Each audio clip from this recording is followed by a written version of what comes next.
ஸ்ரீ மகாகுரப்யோ நமஹ. ஹரிஹி ஓம். சதாசிவசமாரம்பாம் சங்கராச்சார்யமத்யமாம் அஸ்மதாச்சார்யபர்யந்தாம் வந்தே குருபரம்பராம். GeM TV நண்பர்களுக்கு எனது வணக்கங்கள். இன்றைய நாள் அனைவருக்கும் இனிய நாளாக அமைய எல்லாம் வல்ல இறைவனை வேண்டி இன்றைய எம்மதமும் நம்மதமே நிகழ்ச்சிக்கு செல்வோம். இன்றைக்கி நம்ம ஸ்ரீ தசாவதார ஸ்தோத்திரத்துலேருந்து ஒரு ஸ்லோகத்தை விளக்கத்துடன் பார்த்துட்டு நேற்றைய தினத்தின் நீதி கதையின் தொடர்ச்சியை காண்போம். அவ்யாசுர்புவனத்ரயீ மணிபிருதம் கண்டூய நைரத்ருனா நித்ரானஸ்ய பரஸ்ய கூர்ம வபுஷோ நிஸ்வாசவாதோர்மயः யத்விக்ஷேபண சம்ஸ்கிருதோ ததிபய ப்ரேங்கோல பர்யங்கிகா நித்யாரோஹண நிர்விருத்தோ விஹரதே தேவ சஹைவ ஸ்ரீயா. இந்த ஸ்லோகம் ஸ்ரீ தசாவதார ஸ்தோத்திரத்தின் 3வது ஸ்லோகம். இந்த ஸ்லோகத்தில் பெருமாளின் 2வது அவதாரமாக செகண்ட் அவதாரமாக இருப்பது கூர்மாவதாரத்தை பற்றி இந்த இடத்துல சொல்கிறாராம். அதாவது ஒரு ஆமையாக பெருமாள் எடுத்த அவதாரத்தை இந்த இடத்துல வர்ணிக்கிறாராம் நம்மளோட தேசிகன். இப்படி இவர் ஆமையாக போன இது மத்ஸ்யாவதாரத்தை வேதங்களை மீட்பதற்காக எடுத்தார். இந்த ஒரு அவதாரத்தை எதுக்கு எடுத்தார் என்றால், அசுரர்களுக்கும் தேவர்களுக்கும் இடையில் ஒரு போட்டி வந்து அவர்கள் பார்க்கடலை கடையணும் என்று ஆசைப்படும் போது மந்தர பர்வத்தத்தை அந்த ஒரு மத்தாக மாற்றி வாசுகி என்கிற அந்த ஒரு பாம்பை நானாக மாற்றி அந்த கடலை கடைய ஆரம்பிக்கிறாளாம். இப்படி கடலை கடைய ஆரம்பிக்கும் போது அந்த கடல்லேருந்து வரும் அமிர்தத்தை 2 பேரில் யாரோ ஒருத்தர் எடுத்துக்கணும் என்றால் அவளுக்குள்ள இருக்கிற போட்டி. என்றால் அமிர்தத்தை பெற்றுவிட்டால் அமரத்துவம் கிடைத்திரும், அதாவது இம்மார்டாலிட்டி கிடைத்திருமாம், சாகாவரம் கிடைச்சிரும். அப்படி அசுரர்களுக்கு அது கிடைச்சிட்ட என்றால் அவர்களோட அந்த அட்டூழியம், அவரோட அந்த அக்கர்மம் தாங்க முடியாது என்று உணர்ந்தாராம் பெருமாள். ஆனால் இந்த ஒரு அமிர்தம் கிடைக்கணும் என்றால், பார்க்கடல்லேருந்து அமிர்தமும் மற்ற விஷயங்களும் கிடைக்கணும் என்றால் ஃபஸ்ட்டு அதை கடையணுமாம். இப்படி இவர்கள் கடையணும் என்று அந்த இடத்துல மண்டல பர்வதத்தை நிறுத்திட்டு அதை கடைய ஆரம்பிக்கும் போது அந்த பர்வதம், அந்த ஒரு மலையானது இப்படியும் அப்படியும் சாய ஆரம்பிக்கிறதாம். இப்படியே சாய்ந்து கொண்டே இருந்தால் எங்கேயாவது விழுந்துடும் என்று அடியில் ஏதாவது ஒரு சப்போர்ட் வேண்டும் என்று ஆசைப்பட்டாங்க எல்லாருமே. அந்த சமயத்தில் பெருமாள் ஒரு ஆமையாக மாறி அந்த ஒரு ஆமை ரூபத்தில் கூர்மாவதாரத்தில் வந்து அந்த பர்வதத்தின் அடியில் சென்று தன்னோட முதுகை வைத்து கொண்டு, ஒரு ஆமை இருக்கு என்றால் அதோட ஓடு தான் ஒரு முதுகாக இருக்கும்.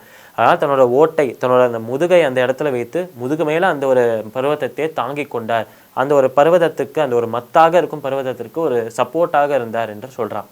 இப்படி இவர் இருக்கார் என்பது கதை. ஆனால் இதில் நம்மளோட தேசிகன் என்ன அனுபவிக்கிறார் என்றால், அவ்யாசுர்புவனத்ரயீ மணிபிருதம் கண்டூய நைரத்னா.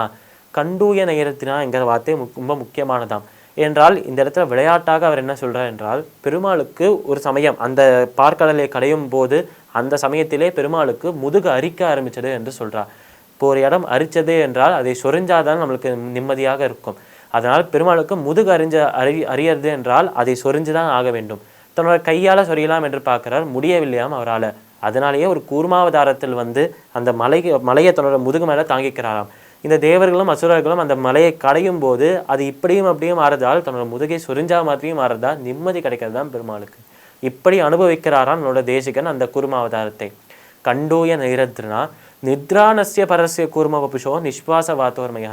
இப்படி அந்த அந்த அரிப்பு, அந்த இச்சிங் சென்சேஷன் போனதுக்கப்புறம் கொஞ்சம் கொஞ்சமாக தூக்கம் வர ஆரம்பிக்கதான் பெருமாளுக்கு.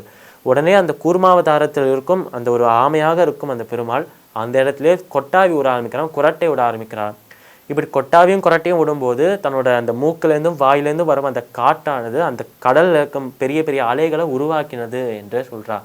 அவ்யாசுர்புவனத்ரயீ மணிபிருதம் கண்டூய நைரத்னா நித்ரானஸ்ய பரஸ்ய கூர்ம வபுஷோ நிஸ்வாச வாத்தோர்மயः யத்விக்ஷேபண சம்ஸ்கிருதோ ததிபய பிரேங்கோல பர்யங்கிகா நித்யாரோஹண நிர்விருத்தோ விஹதே தேவ சஹைவ ஸ்ரீயா.